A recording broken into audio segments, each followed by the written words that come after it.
So, alright, so I know we talked bad about Leopard Gnome, but again, we're in the situation where the other cards are pretty poor as well. Leopard Gnome, I mean, we are getting a pretty aggressive deck here, and I'm pretty happy with the quality of each of the individual cards we have so far. There's been no card that I'm really sad to take. We are going to take the second Leopard Gnome here. This does really, having two 1-drops really makes it almost not unreasonable at all for us to have the 1-drop, 2-drop, 3-drop sort of game.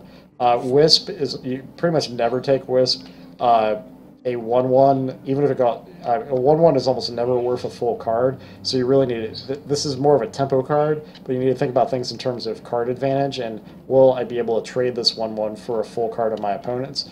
No, it's just going to die to those hero powers, or just be completely ignored and do almost nothing. Very poor card, not something I'd recommend for really any arena deck, only the craziest decks, if you got some crazy like Cult Master combo, some like crazy card draw combo. If you're at the very end of your draft and you're like, wow, let's really enable some silly combo, maybe, but I doubt that's ever going to be the case. So avoid Wisp at all costs. Booty Bay Bodyguard, again, a very mediocre card. Kind of not quite as bad as Priestess of Elune, but again, you're not getting that 5/5 for 5 mana. There's a lot of cards where you pay that 5 mana for a 5/5, and you've got upside on top of that. When you get into these cards like Booty Bay Bodyguard and Priestess of Elune, where you're obviously paying a premium and sacrificing some stats for whatever abilities they may have, that's where you kind of want to keep looking and see if you got something better than that. This guy's not unreasonable, but again, I'd much rather take the aggressive card that fills our curve really well. Alright, so this is probably the worst set of picks we've seen so far. Let's talk through it just a little bit. So, Magma Rager, we've talked about how bad 1 health can be. You don't if I'm talking about that you don't want to pay 1 mana for a 1 health minion, you don't want to pay 3 mana for a 1 health minion. He may hit kind of hard, but he's usually not going to survive to do that 5 damage. And so again, a card you really almost never want to take. Kobold Geomancer and Frostwolf Grunt, it's really the lesser of two evils here. It's honestly kind of hard to say which one's better in this situation. I think I'm going to opt for the Geomancers. We're hoping to see an Eviscerate and maybe another Backstab or so, and the Geomancer really helps those cards perform well. If we see it makes a Fana Knife's not completely unreasonable, whereas Frostwolf Grunt, again, you don't want to value, well, you're kind of paying basically paying either an attack or a health to get this taunt, as you're looking for a 2/3 or 3/2, like we've said many times in the 2-drop slot. But I don't feel our deck is aggressive enough that I don't feel like a taunt is really what we value. I think we'll get much more upside off the spell damage potentially, so we're going to take the Geomancer here. Alright, another fairly mediocre set of picks. The Dragonling mechanic.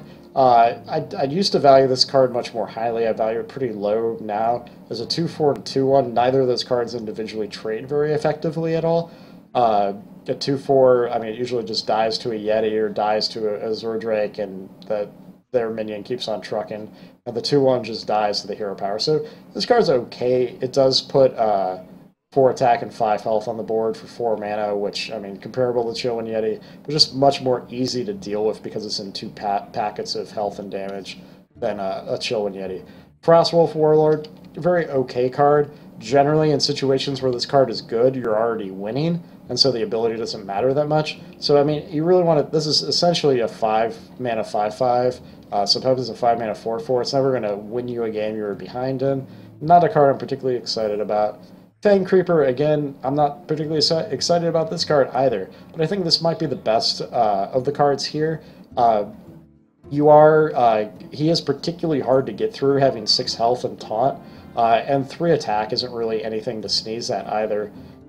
Not quite on the same level as Ascension Shieldmaster, as he's a whole mana less and only loses 1 health, but we have no taunt. None of these other cards are particularly good. I would say this is probably the lesser of the evils here. Fits our curve a little bit well. We're missing some of the bigger drops. Frostwolf Warlord I don't think is going to be especially impactful in our deck. I think I'd prefer the Fen Creeper over that. And the Dragonling mechanic, just really not what we want to be playing on turn 4. A little bit too easy to deal with. I think I'm going to opt for the Fen Creeper here to kind of add another dimension to our deck. Maybe that is one thing to consider too. Taunt's something my deck can't do at this point. And so maybe we should look to, if we're given options like this where none of the options are particularly exciting, look for the one that gives your deck a new dimension.